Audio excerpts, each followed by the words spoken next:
Welcome to the Packaging Experience Podcast, Episode 2. Tom, welcome back.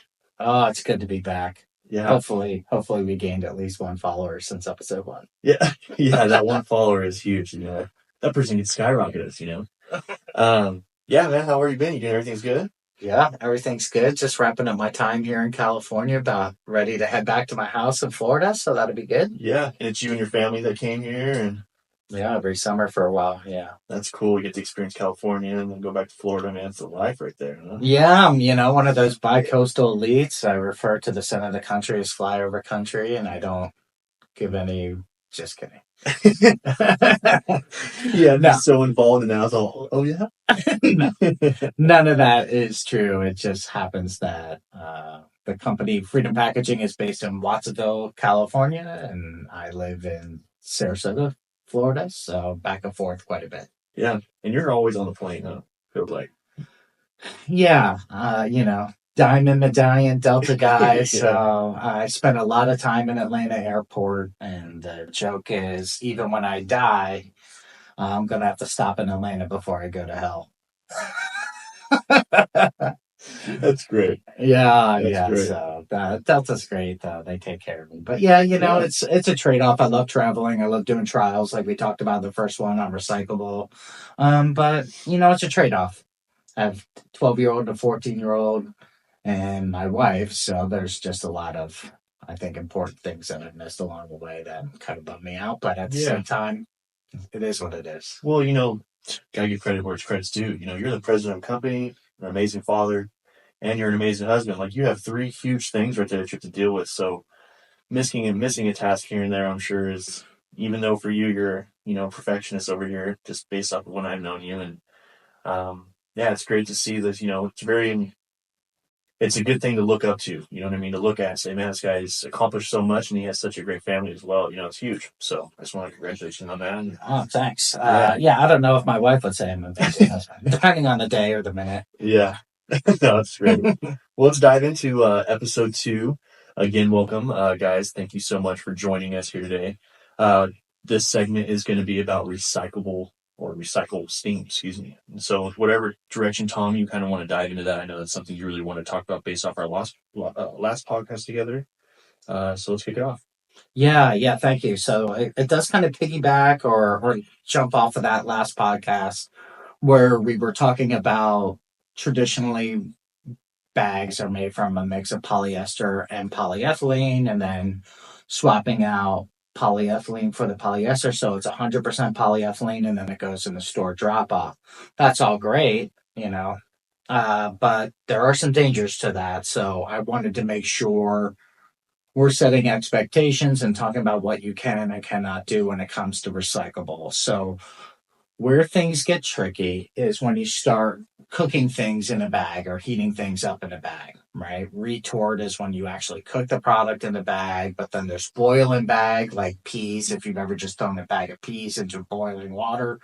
And then there's steam in bag, which is really popular because it's so convenient. Right? You can get mixed vegetables or broccoli with cheese sauce, and you just throw the bag in your microwave, hit 5 minutes, walk away, come back, and you have awesome cheesy broccoli. Who doesn't love cheesy broccoli, right? So I think it's important to talk about how steam in bags are currently engineered and then what we're doing to make them recyclable and why that change is or has the potential to be dangerous to the end user or to the retailer if they're not doing things properly.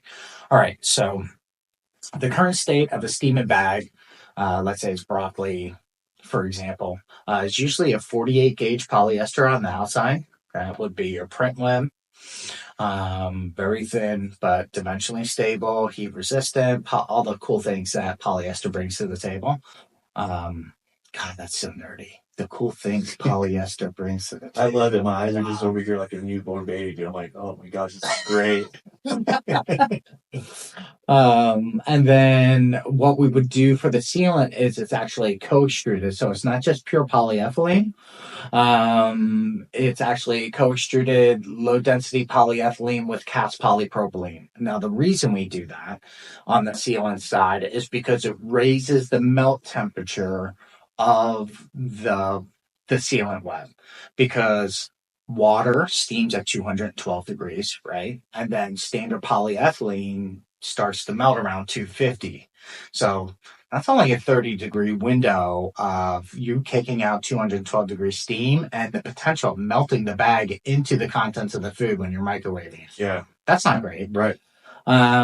It's enough of a window, but we like a better window just from a safety standpoint. So by us blowing in cast polypropylene with the polyethylene, now the melt temperature of the sealant layer is way higher, and we've been able to engineer it so the seal initiation temperatures are still low.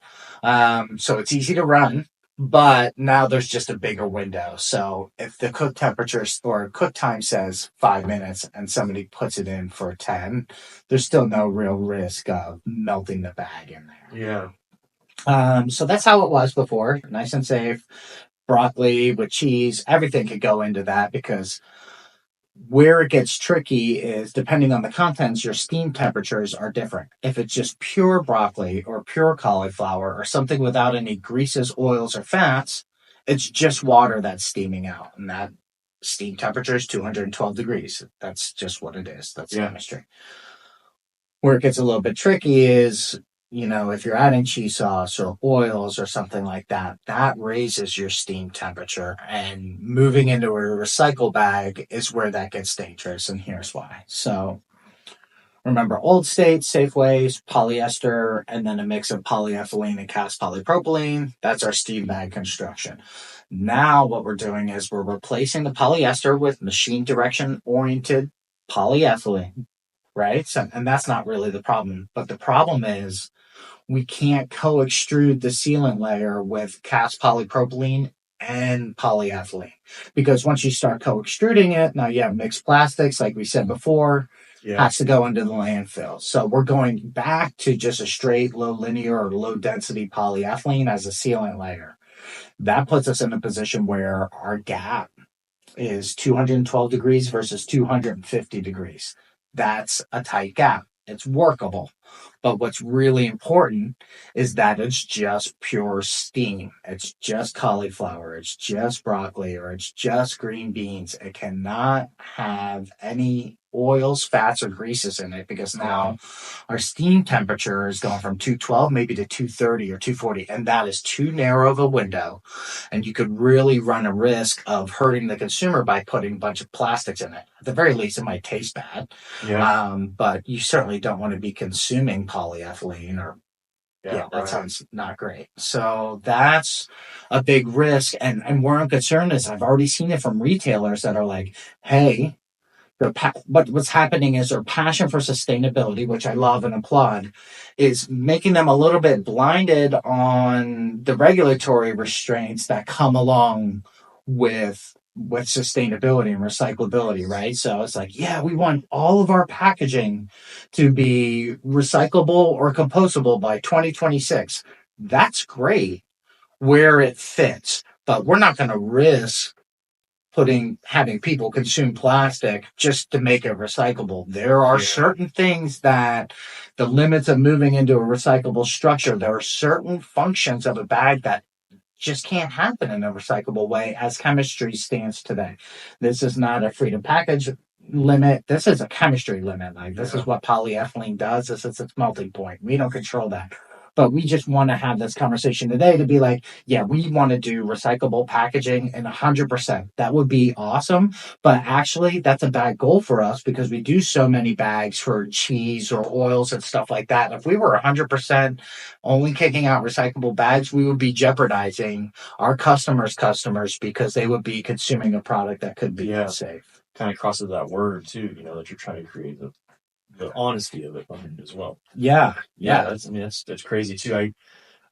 You were kind of talking about like the heat of heating up a bag and stuff like that. Is there some type of venting that happens in the bags that help with I don't know, I guess whenever I'm heating up a bag in the microwave, my first thought process is like, man, I know it's steaming, but how is the bag kind of maybe not expanding or exploding or whatever that case may be? So does venting ever come with these types of things?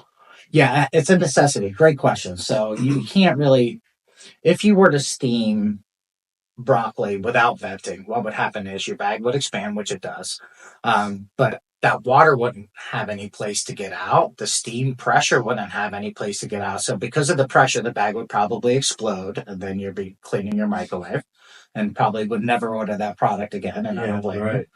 And then it would look like your microwave in college that hadn't been cleaned in like 10 It's all years, right? stuck to the walls. It's Yeah. crispy. It's scratched off. Yeah, Yeah. it's terrible.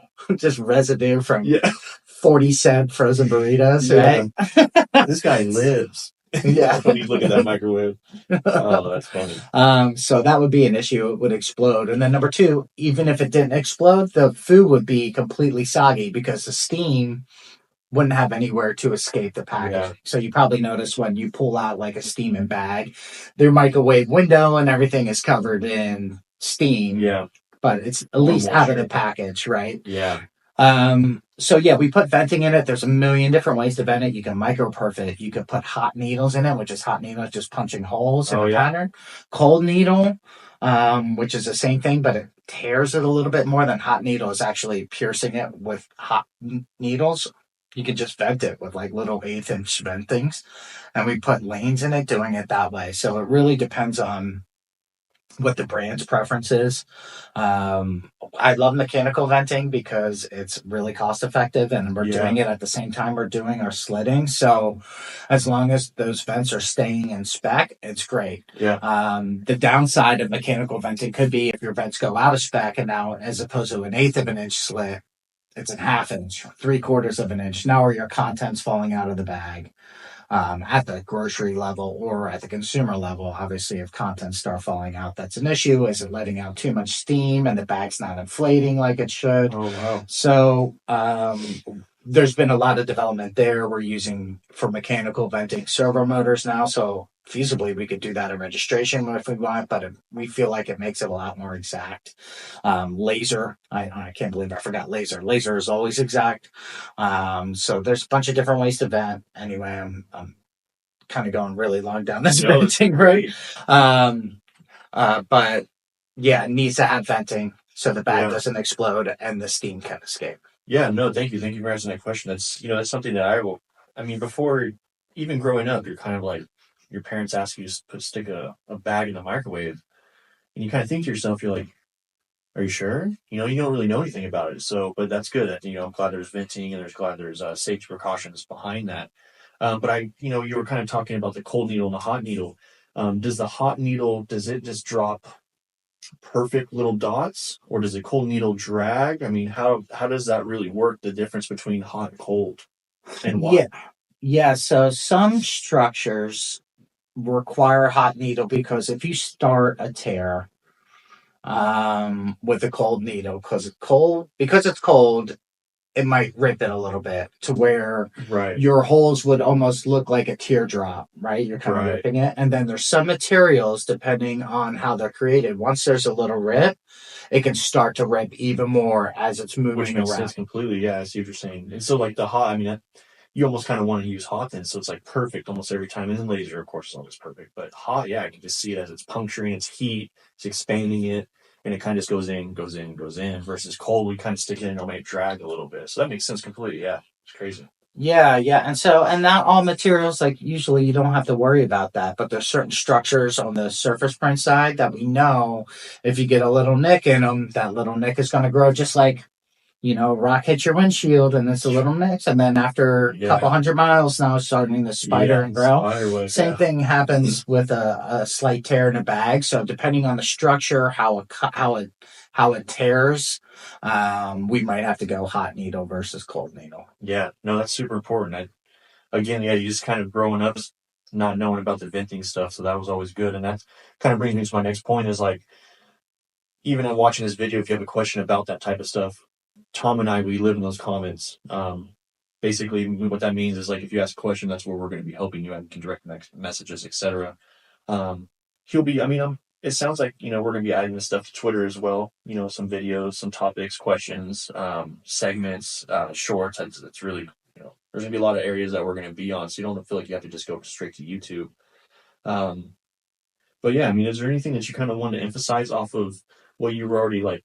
Maybe some more key points. I mean, Yeah, it just keeps going back to how we started is if you're going out there, try to, as a consumer, make sure your plastics are making it back into the stream. We're going to be doing a good job at the brand level and the co-packer level of making sure they're providing you with a package that can be recycled or recyclable when it makes sense. We're going to protect you and make sure we're not putting you into a recyclable bag that could actually injure you. Yeah. But it's our job as consumers to make sure that stuff gets back into the stream, and it's our job from the brand standpoint to give us Yeah, bags that can go into the stream. for sure. So that's the work. Is here's the gap. Can we continue to bridge it and create that circular economy? Don't throw garbage in the ocean. That's Yeah. my Bible. Please don't do that. Yeah, exactly. And that's kind of again, the reason why we were on this podcast is like the positive impact that we stand by, and that's what we want to build here is we want to build a group of people that want to help the planet, help the earth, and then help us recycle properly. And that's why we're here to teach you about that and help answer questions and concerns that you guys have. And again, we're just truly trying to make an important impact going forward. So Yeah. yeah, Yeah, real quick. So, and again, that passion comes from your and I's love of the ocean, right? I live in Florida and I live in yeah, California. I split time. Um, and how much surfing we do, boating, all that stuff that is just really great. And then right here, just south of us, about 35 minutes, we have Monterey Bay Aquarium, which is an yeah, amazing aquarium. If you haven't been, please go. And then in my hometown of Sarasota, we have Moat Marine Aquarium, and they're actually opening up a brand new version of that out in Lakewood Ranch. So if you're ever in the Sarasota area, please go stop by and support your local aquariums. Donate when you can. I think we're absolutely. going to try to maybe get some Freedom Packaging or the packaging experience merch, and some of those proceeds are going to ocean cleanup Yeah, or that's those great. aquariums. Yeah, We really want to get involved on all different levels, not just the education through the podcast, but also actually being boots on the ground and cleaning up the ocean when we can, and supporting those awesome institutions through donations and yeah. stuff like that, and giving you the ability to create that positive impact on the planet by giving you channels to make sure your money is going there. For sure, yeah, and to kind of piggyback off of that, yeah, it's just a disclaimer. This is just where our heart is. It's not necessarily we're paid to say these things, and this is just showing what we want to do and how we just exactly what I just said. How we want to go forward with this and help each other and help everyone and just make this place a better place to live and be. And yeah, I mean, I live 15, 20 minutes away from the Monterey Bay Aquarium. The ocean's everything to me. So I can imagine putting together a nice team and going down there and picking up trash, and anything that we raise it always goes towards a fundable charity and stuff that helps with that. So yeah, this is great. That was all great info. And again, we do not get paid to say any of this. This is just where we are as people. We want to use this where our heart is. And that I read that, I saw that whenever you and I first had a conversation, and yeah, it just sounded like you and I were going to get along very well because our mindsets and our hearts are in the same place, and that's, to me, whenever I come into a work area, that's what I look forward the most to, and I'm very thankful for that. So thank you for that, and thank you for being the person that you are, and because you're going to be able to provide so much information for the viewers, and I'm very thankful for that. So Of course. yeah, so Thank this you. I didn't mean to interrupt you. I'm sorry. Go ahead. No, I said thank you. Oh yeah, I'm sorry, brother. But yeah, so this was just more of like a short podcast. We wanted just to dive into the recycling aspect, kind of piggyback off our second episode. Again, how we want to close this though is we kind of want to let you know where we're going to be available. We're going to be available on YouTube, LinkedIn, Facebook, and eventually we're going to be working on getting onto Spotify. And then of course, was there any other? No, there wasn't. I don't think. No, but I Okay. mean, you keep mentioning we're not getting paid. If you want to, buy ad space, by all means, Yeah. Right. talk to the big guy. He'll take. Oh. We'll take your money. Yeah. No, and we'll give it right to those aquariums. This is not supposed to be some sort of revenue generator or Yep. anything like that. This is really, like you said, it's our passion to have clean oceans and eliminate plastic from getting in there and try to get as much plastic out of there. Yeah. So if we can do that through this vehicle, I'm all about it. Absolutely. Yeah. So I mean, to kind of conclude this a little bit, was there anything that you wanted to add? I mean, you added so much and you talked about so many great points, and Yeah, is there anything you want to add? No, just to tie back to the first episode, make sure that no number 4 plastic is ending up in your blue recycle bin, and you're hanging that trash bag and putting all your number 4 in there and bringing it to your store for store drop off. I think we'll just continue to remind that at the end of Yeah, every that'd be podcast. great.